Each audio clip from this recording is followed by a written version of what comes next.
আমার ভদ্রতাকে দুর্বলতা ভেবে নিয়েছিল অনিশাদি। ওর জন্য আমার জীবনের এতগুলো বছর হারিয়ে গেছে। দুর্জয়কে, আমার পরিবারকে আমার কাছ থেকে কেড়ে নিয়েছে। সবাইকে হারিয়ে ওই ছোট্ট মেয়েটাকে নিয়ে আমাকে অনেক লড়াই করতে হয়েছে। খেলায় এবার আমার দান দেওয়ার সময় এসেছে। ওকে আমি শাস্তি দেব, এমন শাস্তি দেব রানীর নামটা ও সারা জীবনের জন্য মনে থাকবে।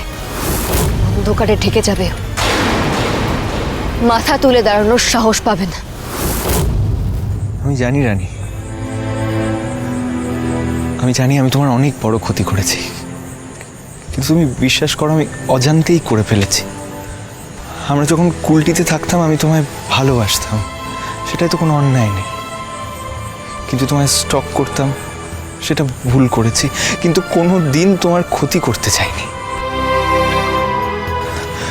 ওই বাজে মানুষটা অনিশা টাকা দিয়ে আমায় কিনে ফেলেছিল রানী। আর আমিও বা কি করতাম বলো? তখন আমি সারাক্ষণ নেশা করতাম, আমার প্রচুর টাকার দরকার হতো।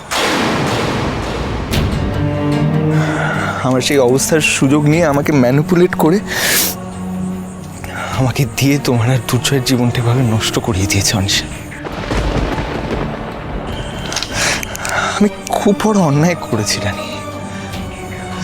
তোমার জীবন নষ্ট করার কোনো অধিকার আমার নেই। আমি পাপ করেছি, যে পাপের কোনো শাস্তি হয় না। আমি ক্ষমার যোগ্য নই, কিন্তু আইরানি দেখো, সেই তুমি চিকিৎসা করে যত্ন করে এত বছর ধরে আমায় আবার সুস্থ করে তুললে। রানী, আমি তোমার মতো স্মার্ট না, আমি জানি না কোমা থেকে পেশেন্টরা ফিরে আসে কিনা, কিন্তু আমি আমার মন থেকে বিশ্বাস করি তোমার চিকিৎসার যত্নের জন্যই আমি আবার আমার জীবন ফিরে পেয়েছি। আর তার জন্য আমি চিরকাল তোমার কাছে ঋণী থাকবো রানী। তুমি যা বলবে আমি তাই করব। তুমি যদি আমায় বলো এখনই তোমার হাজবেন্ডের কাছে গিয়ে সব সত্যি কথা বলে দিতে, যেটা বলা উচিত আমি বলবো। আমি দুর্জয়কে সব বলে দেবো যে যে কথাগুলো আমি বলেছিলাম সেটা একটাও সত্যি নয়, সব মিথ্যে। আমাকে জোর করে ম্যানিপুলেট করে এগুলো বলানো হয়েছিল।